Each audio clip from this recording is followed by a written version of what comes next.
During our family photo shoot, my mother whispered, "Let's take a photo with only the real grandchildren."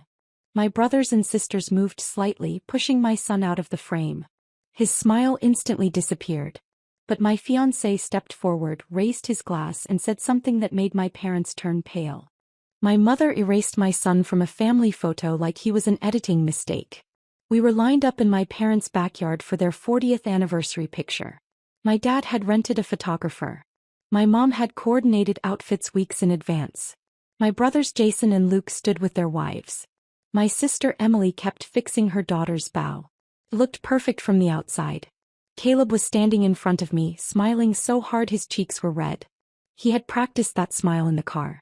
Then my mother leaned toward the photographer and said, quietly but clearly enough for all of us to hear, "Let's take one with only the real grandchildren." The words hung there. Jason shifted. Luke gently guided his son forward. Emily moved closer to the center with her kids. It was subtle, almost choreographed. Caleb ended up on the edge of the frame without anyone directly touching him. He looked up at me, confused, waiting for me to fix it. No one said anything. For context, Caleb is from my first marriage. His father left when Caleb was 2. Mark has been in his life since he was 4. Mark teaches him how to ride a bike, helps with homework, and never misses a school play. Caleb calls him dad in private but still uses Mark in front of my parents because he once overheard my mother say, "Let's not confuse him." I started to step forward, but my mom added, "Just one photo. It's important to have one with the biological grandchildren." Biological. Caleb's smile disappeared. Not dramatically.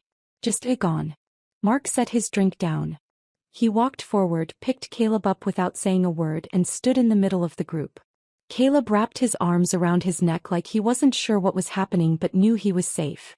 My mother's jaw tightened. "Mark, this isn't personal." Mark raised his glass slightly. "Then let's keep it honest." My dad shifted uncomfortably. "Let's not do this today." Mark didn't look at him. He looked at my mother. "You want a picture with only the real grandchildren? We can do that. But first maybe we should define real." Silence. Jason frowned.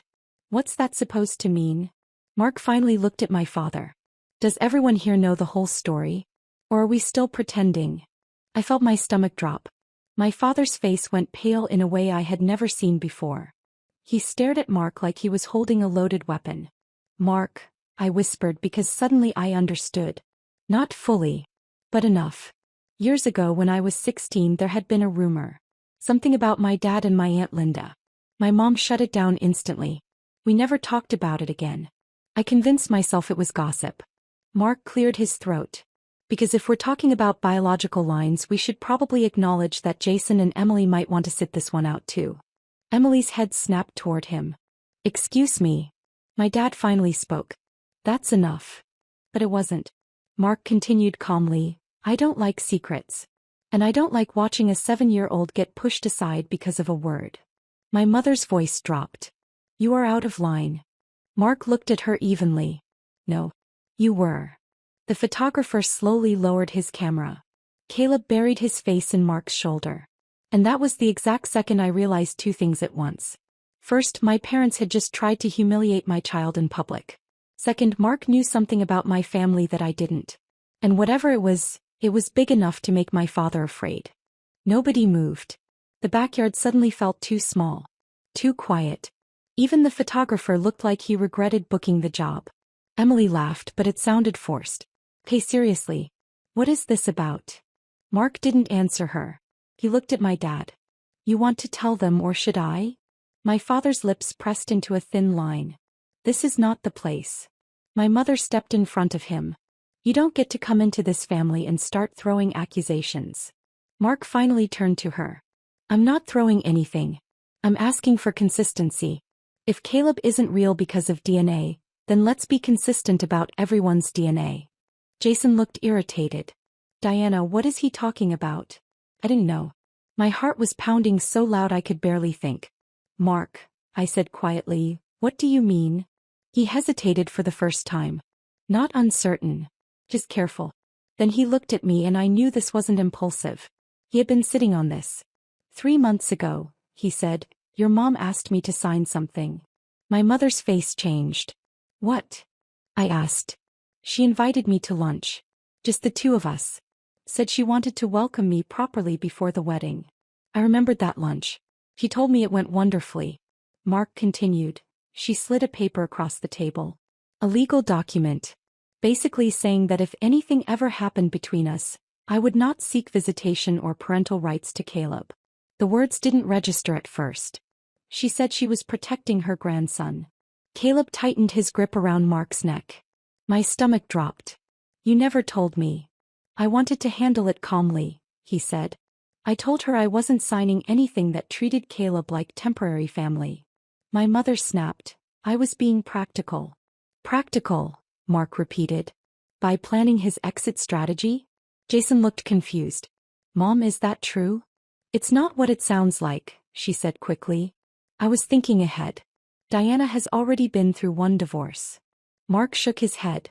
That wasn't the worst part. I felt cold. She also mentioned something else. She said, and I'm quoting, after what happened with Linda, we can't afford another child that isn't fully ours. Every head turned toward Aunt Linda, who had gone completely still. Emily frowned. What happened with Linda? My father finally lost his composure. That's enough. Mark didn't raise his voice. You're right. It is enough. Because if Caleb isn't real family, then we should talk about which grandchildren are. Jason's face shifted from irritation to something closer to alarm. Dad. Linda looked at the ground. My mother stepped forward. You have no proof.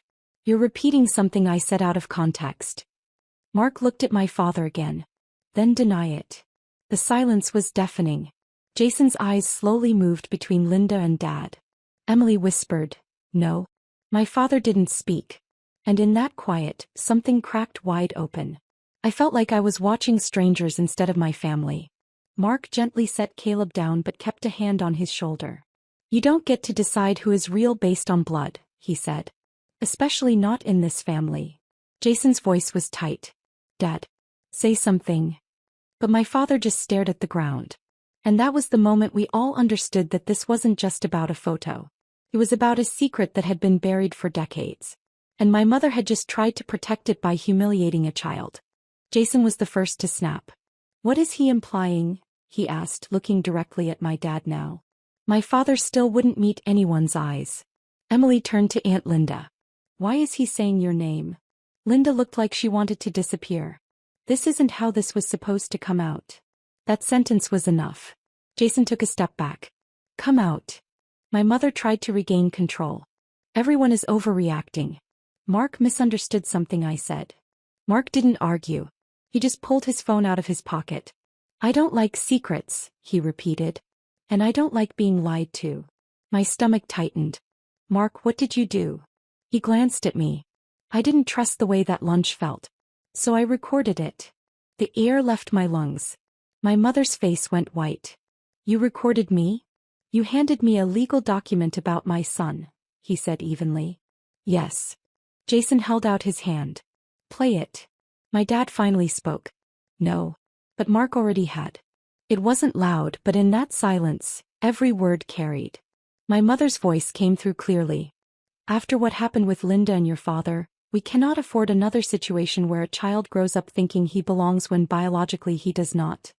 There was a sharp inhale somewhere behind me. The recording continued. Jason doesn't know and he never will. It would destroy him. Emily either. That was a mistake that nearly tore this family apart once. The audio stopped. No one needed more. Jason stared at my dad like he had never seen him before. What is she talking about? Emily's eyes were filling with tears. Dad. Linda finally looked up. It was a long time ago. Jason's voice cracked. What was? Linda swallowed. Your father and I, we were young. It was before he married your mother. Jason shook his head. So what? Linda closed her eyes. So I got pregnant. Silence again. My father looked exhausted. We agreed never to talk about it. Jason's breathing became uneven. Talk about what? Linda looked straight at him. About you. Felt like the ground shifted. Jason actually laughed once like his brain rejected the words. That's not funny. It's not a joke, Linda said. My mother stepped in quickly. Your father raised you. He is your father. Jason looked between them. But biologically, no one answered. Emily backed up slowly as if distance could change the truth. So, Linda nodded faintly. You are your mother's. Jason is mine. My head was spinning. My mother had spent decades drawing lines around who was real and who was not. And the entire time the lines were crooked. Jason looked at me, then at Caleb, then back at our parents. So today, he said slowly, you tried to push a 7-year-old out of a picture because he isn't biologically connected. But I am standing here because of the same thing you're ashamed of. My father still didn't answer. Mark stepped forward slightly, not aggressive, just steady. That's why we're done pretending. Caleb clung to my leg now, confused by everything but sensing it was serious. My mother's voice was barely audible. This should have stayed buried. Mark looked at her. So should the idea that love depends on DNA. And that was when I realized something else. My parents were not upset because the secret came out. They were upset because they lost control of the narrative. And if they were capable of rewriting Jason's entire identity for decades, what chance did Caleb ever have of being accepted? That thought settled heavily in my chest. Because this was no longer about one photo. It was about whether I would allow my son to grow up inside a family that measured worth in blood. The party ended without anyone officially ending it. People just started leaving. The photographer packed up quietly. My cousins avoided eye contact. Jason walked straight past my parents and out the side gate. Emily followed him. Aunt Linda sat down in one of the white folding chairs and stared at nothing. My mother kept saying, "We will talk about this privately," but no one responded. Mark didn't say another word. He just took Caleb's hand and waited for me. The drive home was silent except for Caleb asking one question. Mom, am I not real? I felt something inside me break. You are the most real thing in my life, I told him. He nodded slowly like he was storing that away for later. When we got home and Caleb went to his room, I turned to Mark. You recorded my mother. Yes. You've been sitting on this for 3 months. Yes. And you were going to let it go? He shook his head. I was waiting to see if she would treat Caleb differently in public. I didn't want to blow up your family over a private conversation if she could correct herself. She didn't, I said. No. I sat down at the kitchen table. My phone was already lighting up. That. Mom again. I ignored them. Mark sat across from me. Diana, I need to be clear about something. I knew what was coming before he said it. I won't raise Caleb around people who see him as conditional. They're my parents, I said automatically. And he's your son. That landed harder. They will apologize, I said, but it sounded weak even to me. An apology doesn't change how they think, he replied. Your mother tried to legally prepare for my removal from his life. She assumed I would eventually leave. That tells you everything. My phone buzzed again. A text this time. From Mom.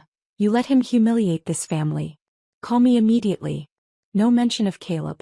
No concern about what had happened. Just reputation. Mark looked at me carefully. If we get married, Caleb becomes my son legally. I want to adopt him. I blinked. You never pushed for that. I didn't want to pressure you. But today made it clear. I want him protected. Not tolerated. That word hit me. Tolerated. That was exactly how my parents treated him. Polite distance. Holiday gifts.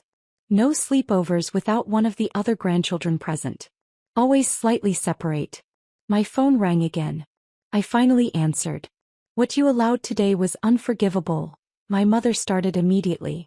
Unforgivable? I asked. You told a photographer my son wasn't real. You're overreacting. He heard you. Silence for a second. That wasn't my intention. But it was your belief. She exhaled sharply. You are choosing a man over your family. I looked at Mark, who was standing in the kitchen doorway now, not listening in but close enough. You chose blood over love, I said. Long before today.